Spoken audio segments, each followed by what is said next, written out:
Welcome to Talking Agility, a podcast from Accenture. Your host is Elitsa Necheva.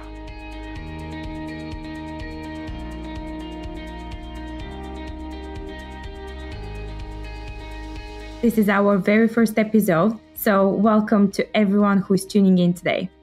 I'm your host, Elitsa Necheva, and I'm a management consultant within Accenture's Talent and Organization practice, which is part of financial services, and I co-lead the Agile practice in the UK with one of our own guests this evening. My guests tonight are Andy Young, who is a managing director in Accenture's financial services business in London.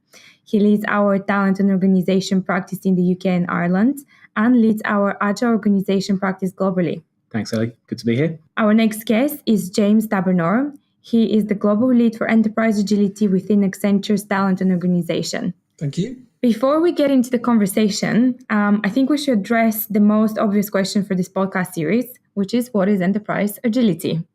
So, in short, enterprise agility is an organization's ability to respond both quickly and effectively to opportunities and disruption in their business and within the marketplace.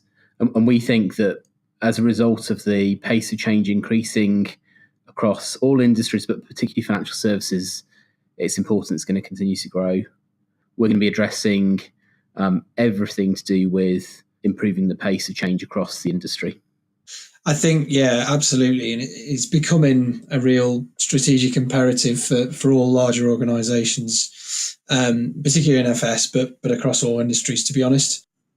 And thank you, James. And Andy, you like to use one metaphor that you often quote, and I actually quite like it because it brings things to life. So would you like to share that metaphor with us and our listeners? Sure. So I've got two relatively young children who we've been helping ride bicycles, and my work life corresponding to my home life. Agility is very much like learning to ride a bike. It's learning to do something new that's quite difficult to start with. But it also requires this combination of two things that almost sound paradoxical when we start, about speed and stability. Obviously, you need to start pedaling and get up speed to keep going, but you also need to keep balance, otherwise you end up in a heap on the floor. So hopefully this podcast will help our listeners become able cyclists over time. What does the research say about the benefits of enterprise agility? It's something that a lot of our clients are talking about. So I think the benefits are both strategic and financial.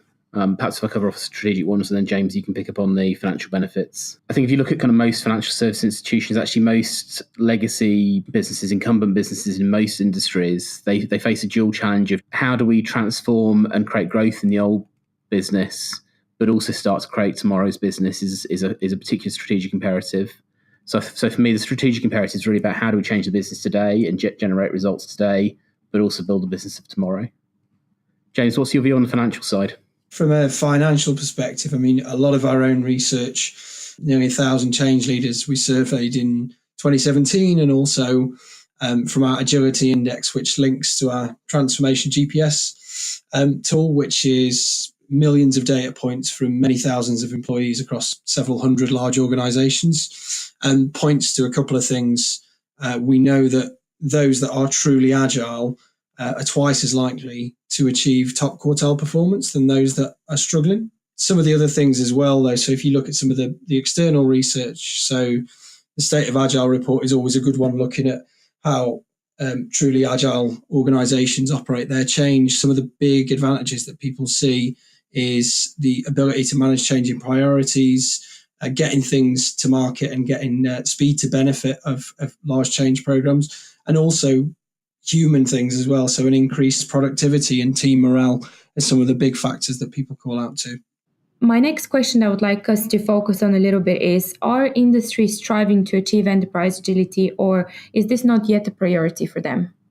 Across industry, not just financial services, agility is a particular opportunity, I think, that people see for their businesses. And they see that at a senior level, actually. It's quite a increasingly a topic that we're getting asked about from CEOs and COOs, not just from the CIO, where traditionally agile would have been a topic of discussion. There are some, in my view, some sector differences, but all industries are still finding their way on this topic. You've obviously got some organisations that are well sited, that are new entrants who are kind of born digital, born agile. But as I like to say to my clients, not everyone's a Swedish music company. So, they all have to find their own way on this, frankly, I think. I think it's probably will be useful for our listeners to define our terms and separate what we mean by agility, that we're not just looking at this from the perspective of IT and DevOps. We spoke about the benefits and spoke about the numbers, but why do you think that firms are struggling to achieve enterprise agility despite all these lucrative end goals and outcomes out there? What is stopping them from being a Swedish music company? Well, I mean, first thing I would say is they don't necessarily want to be a Swedish music company, right? I mean, it's not. There's no one size fits all for this, right?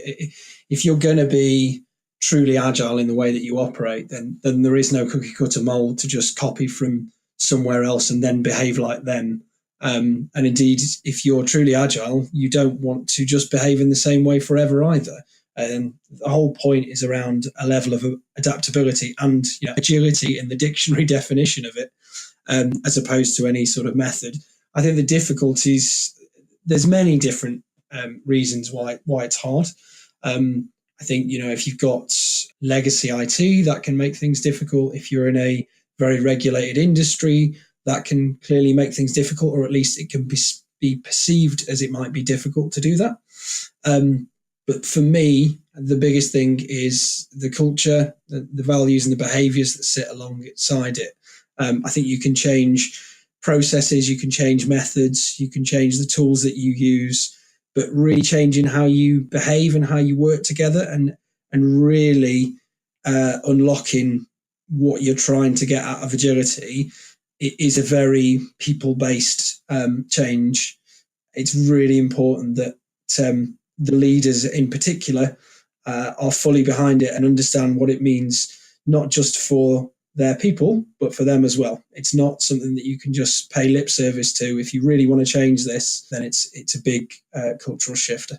And I think just to add, James, I think certainly some of the experiences we've had together has been actually, if you try and build that new way of working in a greenfield environment where it's new and fresh, that can be difficult, but can be done, relatively easily. You're starting from scratch. If you're trying to influence the workings of a large insurer, a large bank, you're often influencing tens of thousands of people who've got a very ingrained way of working. And we've certainly seen that with the early work that's been done on digital factories, for example, across FS and elsewhere. How do you create a new way of working that doesn't have tissue rejection from the mothership? And we see a real range of clients across industry in terms of this kind of opportunity and struggle with agility, some which are just not engaged yet. There's a few of those still.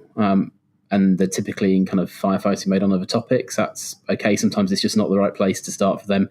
A large number starting out. So either starting out in pockets in IT or within the business or a combination of both, but often quite small scale.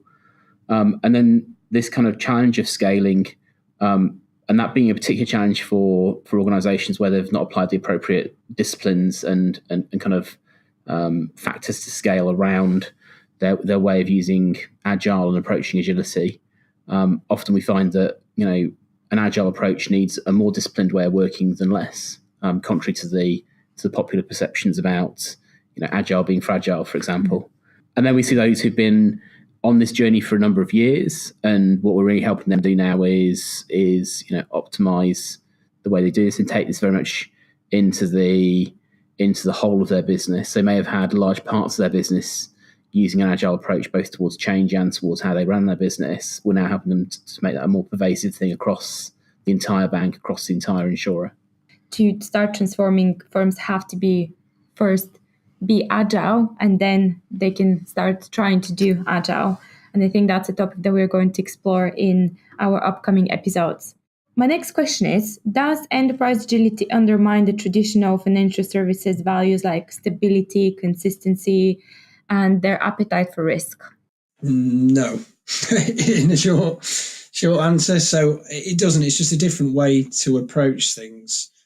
If you're trying to measure and manage risk, and you're used to doing that in a particular way, then I think when you start to do things in a different way, then there is a concern that, well, we're not going to be able to keep control of this, or this is just going to run off in another way, and then we'll end up in problems that we've had in the past. But it's not really about that. It's an understanding of managing risk in a way that is different than has been done before. But it doesn't mean throwing away that level of good control and sensible control. It's about doing things in a different way. I think just one point to add to what James just said, a lot of the risks facing the industry at the moment, like, cybersecurity, like financial crime, like fraud, they're moving too fast to take a stable approach where you try and control your way out of risk. Actually having an approach which lends itself towards continuous change, towards learning, towards sensing, is a much stronger approach in this sort of environment.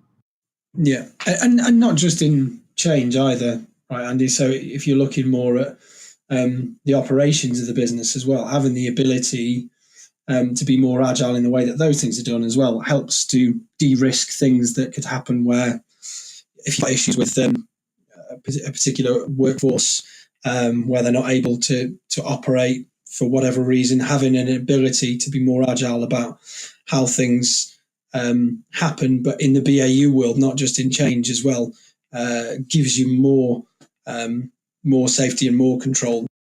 And from my experience, I think one of the things that I noticed that is very difficult to change is actually the culture and the behavior.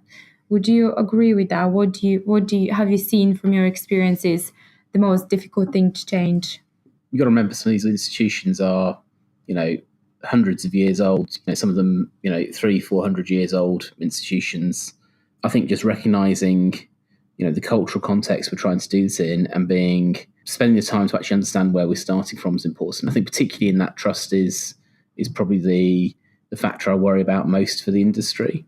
We know based on the global data set that James described that actually we've got a relatively high fear and anxiety level within the industry workforce at the moment, and that trust levels aren't really where they need to be. Not in any region, not in any particular sector of FS. Obviously, individual institutions have got that right. But as we kind of go on the next phase of digitizing the industry, of kind of pursuing the future financial services, understanding that starting point is really, really critical. As I've worked with quite a lot of senior leadership teams and boards around this topic, generally the acceptance level around pursuing an agile approach is good. It's good, but getting into that new way of working, including in the boardroom, is difficult, and with teams. So that first moment where someone in a kind of critical position in the organisation has been empowered to drive forwards against a vision, and yet they fall back into the type of behaviour of taking that proposal or that decision back to the board. The moment the board member condones that behaviour and puts a control mechanism back around that decision, we fall back into type. So actually, there's a bit of changing behaviours in the organisation and creating the right environment for trust and collaboration and learning. But also, there's a change in behaviour from the leadership team, role modelling those new behaviours into the organisation. Mm-hmm. And that's a very personal journey for each of those leaders. That just brings me back to something that I'm working on, and one of my clients is very adamant that despite the fact that we may be using agile ceremonies and having stand-ups in the morning and retrospectives, he always goes back to the fact that we need to take a step back and look at some of the values, some of the core values that we have agreed at the start of the project. And he always recognizes if someone is, like you alluded to, Andy, if someone is taking the empowerment out of someone else, he says we should go back to those 6 values that we agreed will be our ways of working, and we should reconsider what we are doing wrong and why are we stopping progress and why we may be delaying things. So almost is taking a step back and just recognizing what are the values, the core values that agility brings to the table. And what you're doing as a team there, whole organisations need to do. They need to learn new patterns of behaviour, new ways of working, new ways of serving customers. That's really the heart of the agility challenge. This has been a really, really great conversation. Thank you, Andy and James, very much for your time. It's always a pleasure to speak to you both, but especially today, given that we are kicking off the first episode of the Enterprise Agility podcast, Talking Agility. Thank you to everyone who has taken the time to tune in and listen to what Andy and James have to say. I would invite you to visit accenture.com/Talking Agility. You can read Andy's new blog. You can download Accenture's reports, some of which we spoke about earlier, the Financial Services Change Survey and the Transformation GPS Insights from the Agility Index study. There are some really, really great insights and information that will be beneficial for you to have a read through. But also, please do send your questions, comments, any suggestions that you may have. Would be really interested to read those. Also, don't forget to subscribe to iTunes or SoundCloud if you like to receive notifications about our next episodes. Please review us and rate us. Feedback is very important for us. This is Talking Agility. Send us your feedback at accenture.com/Talking Agility.